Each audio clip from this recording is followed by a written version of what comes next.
Welcome everyone to the Universal Learning Series radio show, where we discover the spiritual and scientific universe. I'm your host, Sandy Andrew, on this day, Tuesday, July 20th, 2010. We are broadcasting live from the United States of America, Kansas City, on this very windy and stormy night. Our special guest this week is Kevin Randle, author of the new book, Crash, When UFOs Fall from the Sky. Lieutenant Colonel Kevin D. Randle, retired, is considered one of the foremost experts on UFOs. As a decorated combat veteran who has served with both the U.S. Army and Air Force, he was exposed to the UFO phenomena for more than 30 years. Kevin Randle has appeared on the Today Show, Good Morning America, 48 Hours, and Larry King Live. His new book, Crash, When UFOs Fall from the Sky, A History of Famous Incidents, Conspiracies, and Cover-Ups, is a complete update of research into the reports of alien spaceship crashes. The book provides new insights into many of the older cases and adds depth to the newer crashes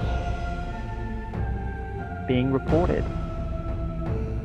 Kevin Randle provides solutions to cases that seem perplexing and adds depth to those cases that have no terrestrial solution, such as provides the latest information on the controversial Roswell UFO crash, explores the first suggestions of a UFO crash from the 19th century, explains the controversy surrounding the 1950 Del Rio UFO crash, and updates the Las Vegas UFO crash of 1962. A couple of reviews of Kevin Randle's book Crash reads as follows. An expert on bringing the language of science to the topic of UFOs. End review, Publishers Weekly.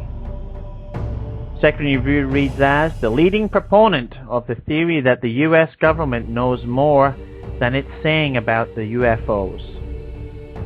Toronto Globe and Mail. End review. Kevin Randle holds master and doctorate degrees from studies in anthropology, journalism, psychology, and military science.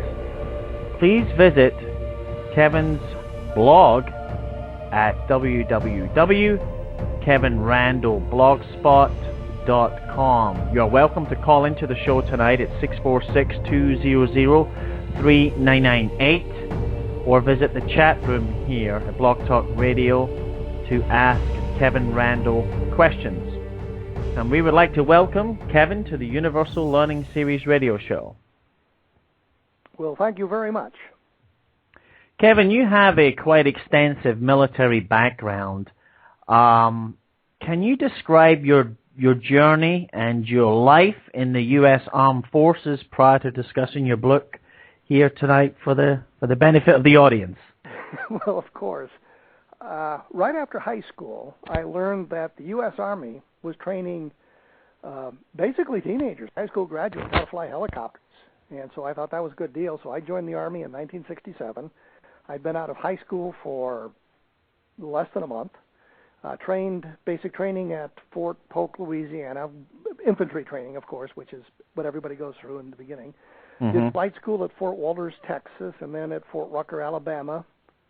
Was appointed a warrant officer, although in today's environment I understand they are now commissioned, but at that time it was appointed a warrant officer, given my wings, and sent immediately to Vietnam.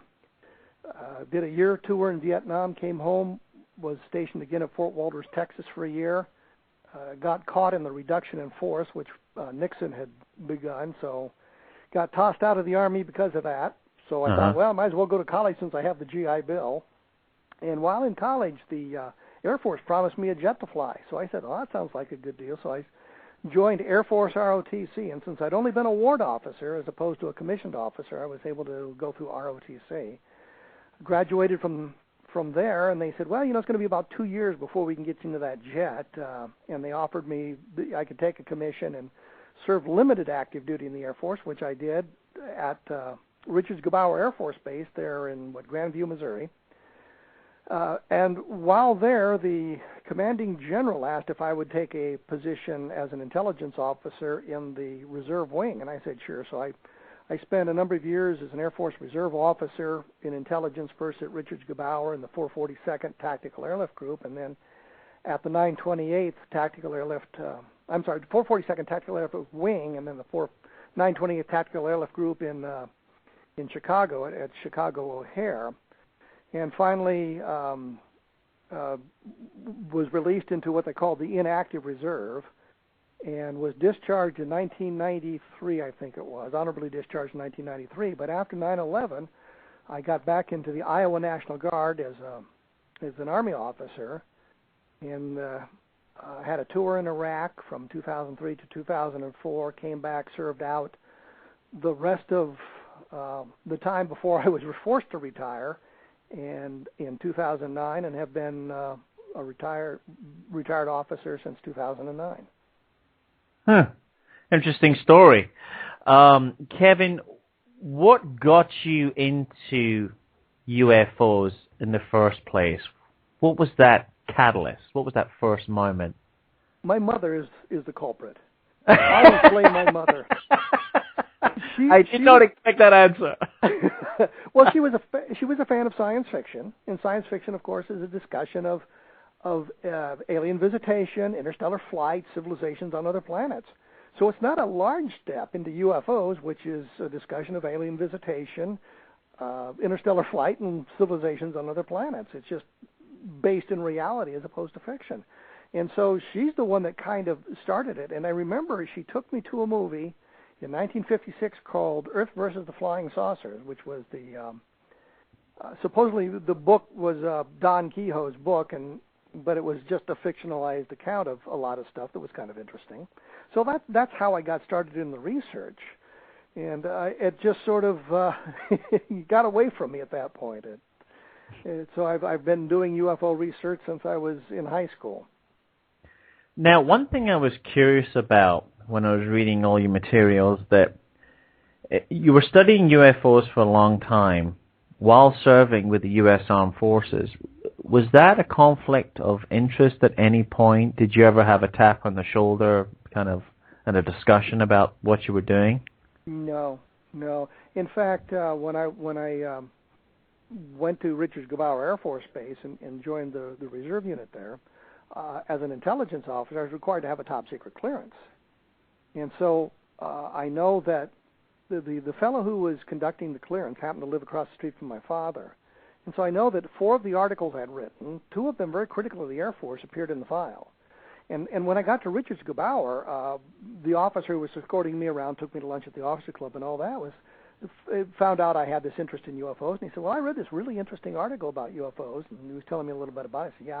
I said, yeah, I know, I wrote it. And so he started telling me about another one. I said, yeah, I wrote that one too. So it's always been well known in the military that I've had this interest.